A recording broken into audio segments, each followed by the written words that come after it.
Hi, kids. This is Bo again. I wanted to give you a little bit of background on why the VA here in Prescott would allow a veteran to suffer for 9, 10 years from threadworms. There actually is a history to this.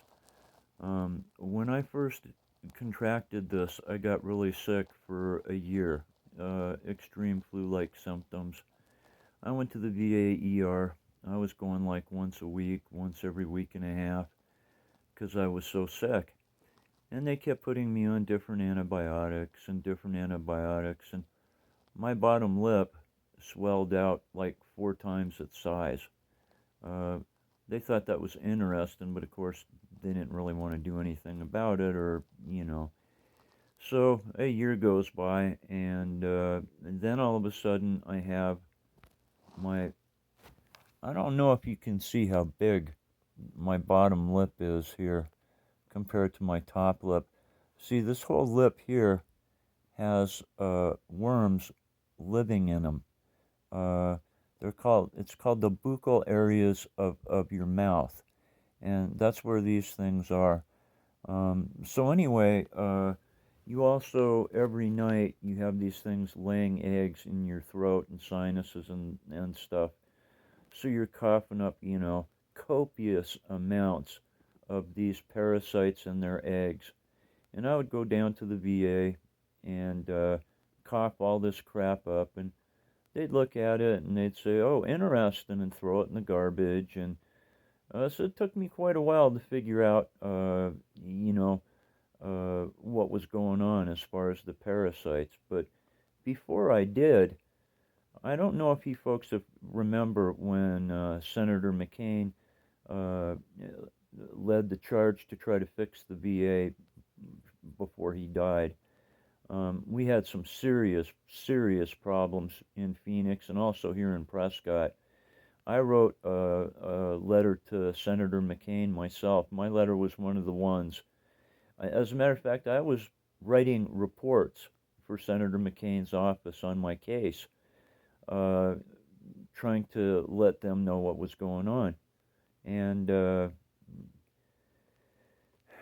doctors, I would go 70 times a year, and they wouldn't do anything. No tests, nothing.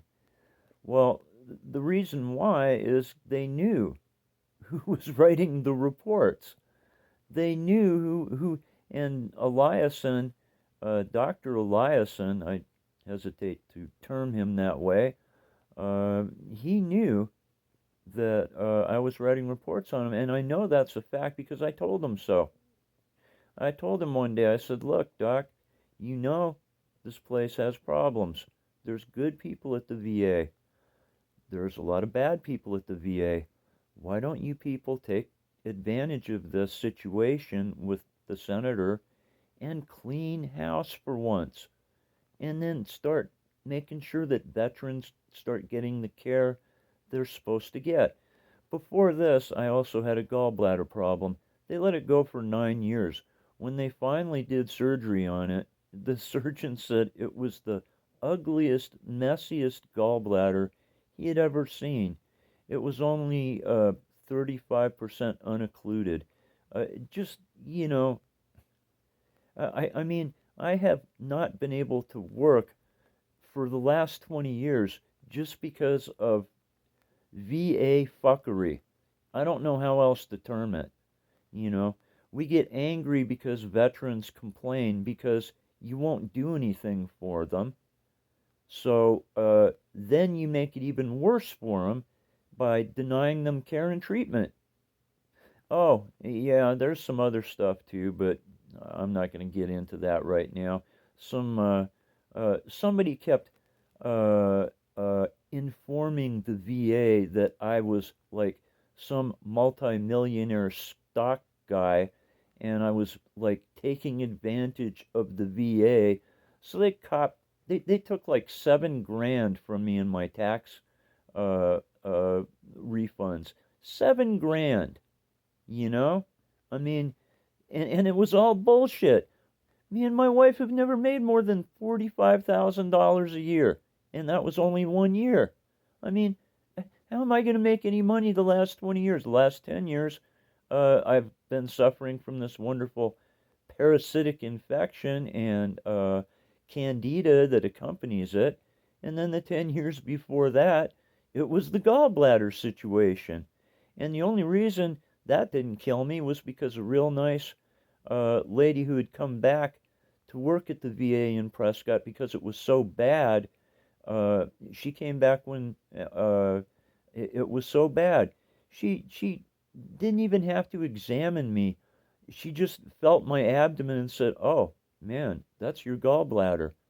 I had been going to the VA up here for 9 years for back pain and associated gallbladder. I have so much crap medicine to make you go crap from that 10 years. I mean, I don't have it anymore, but I mean, it all outdated. But I mean, just, you know, you'd go down there and they'd say, "Oh, yeah, you're constipated." And you'd be like, "No, doc, I'm not." I mean, they just don't listen and they just don't care. Not all of them. There's a lot of good people there. But the problem in Arizona, especially, is you have these groups of individuals that have been, their families are there, they get their families working in there and their friends and stuff like this. Good people come in and they start trying to make effective changes and make things better. Next thing they know, they're gone. I mean, we had we had an administrator here named Susan Angel for a while. You want to read about some real fuckery? Go back and read about her. You know, she's running a hospital, administering it as a dietitian, a dietitian. And the best thing about this is a dietitian that weighed like 350 pounds.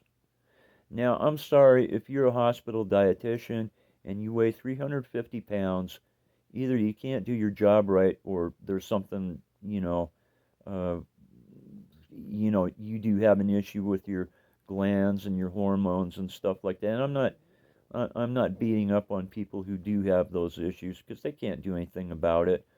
But I don't think that was Susan Angel's issue at all. I think hers was just anyway. If you want to read like some serious waste of your federal tax dollars, and I think last I heard she's working in Florida now. So it's amazing how these people always land on their feet. They waste millions of dollars and screw over thousands of people, and they're still employed and even getting promoted. So anyway, that's one of the reasons the VA hates my guts up here, is because you know I was totally honest with them. You know, I believe honesty is the best policy. Unfortunately, they don't. And again, I'm not talking about the entire VA. There's a lot of good people there. There's just some really bad people too. And I wish that wasn't so. It shouldn't be so. And I'd like to ask you folks, if you've got family members or friends that do have to go to the VA for appointments, go with them and see how they're treated. See if they're treated as well as you are at your civilian hospitals and stuff. Anyway, you see this nice big lump up here? Yeah, this is the threadworms. They really like my sinuses.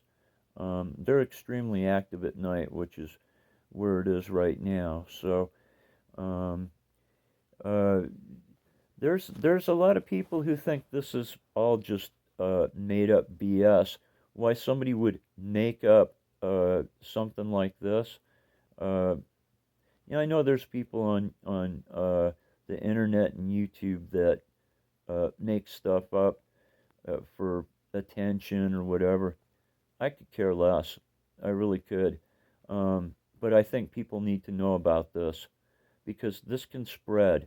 It can spread to pets and elderly people and children and infants because it's in their water. And the reason I know it's in their water is because where do you think I spit and go to the bathroom? I'm not going to be going to any other towns. I'm going to be staying in the town where I got infected at initially, so I don't spread this any more than it already has been. But I can't do anything about this other than what I'm doing. Uh, but the doctors know this. That Lockwood, he's supposed to be an infectious disease specialist. We talked about this. We talked about it still being in the water, and he doesn't want to treat me, and he doesn't want to test to find out what it is. And YRMC Hospital here, they claim that they have no working relationship with the Arizona Department of Health Services or with the CDC. So they have no uh, legal or moral reason to contact them like they're supposed to find out where to send these little bastards to find out what they are. I'm not an epidemiologist or an infectious disease specialist. I was a Army medic for 6 years and then a medic for another 7 years. My thing was EMS. I've had to read up on this to figure out what in the hell was killing me and to try to get to the bottom of this. Um, that's what I got. Look, I appreciate anybody who's uh, watching this. Um, like I said, you're going to see some fucked up stuff. Uh, I don't care. At this at this point, it really doesn't matter. It's more important to me to get the word out so that this doesn't happen to other people. Um, it's Lockwood pretty much told me. I asked him. I says, "So I'm pretty much dead meat, right?" Oh, well, I wouldn't quite say that. No, he just told me I had a chronic disease that was going to kill me, but I'm not dead meat. Yeah. So anyway, I want to see this prevented. I want to see it stopped. Uh, you know, you can leave any comments or questions you want. Uh, you know, I'll do my best to answer them. Uh, you come in and you say something like, "Hey, hurry up and die, old man, so I can have your house." Hey, I can dig it. You know, there's no there hasn't been any pay raises in 35 years. All the benefits are gone when you work. You know, the rich keep taking everything, and the people who actually do the work, they get paid shit. I get it. I really do. I just wish that you kids had more uh, faith in each other and in what you can do peacefully instead of getting all upset and possibly thinking about hurting each other or other people that work in the government. It's just a losing thing. We all have to work together to survive and to make life good for everyone. Anyway, I appreciate your time and have a good day.